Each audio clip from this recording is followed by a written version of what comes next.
Ano kaya ang mangyayari sa mundo kung isang araw maging kasing talino ng tao ang mga unggoy? Ayon sa teorya ni Charles Darwin, ang tao ay nagmula sa sinaunang primates, mga ninuno na kapareho ng pinagmulan ng gorilla at chimpanzee. Milyon-milyong taon na ang nakalipas.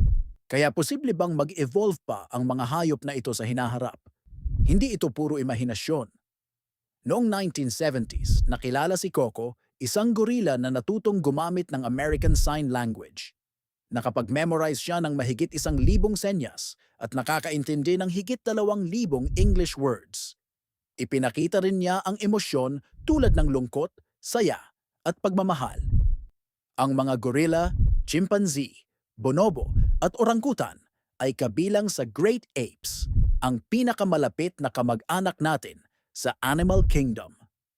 Mataas ang kanilang intelligence. Kaya nilang gumamit ng tools, mag-solve ng problema at makipagkomunikasyon sa kilos at tunog.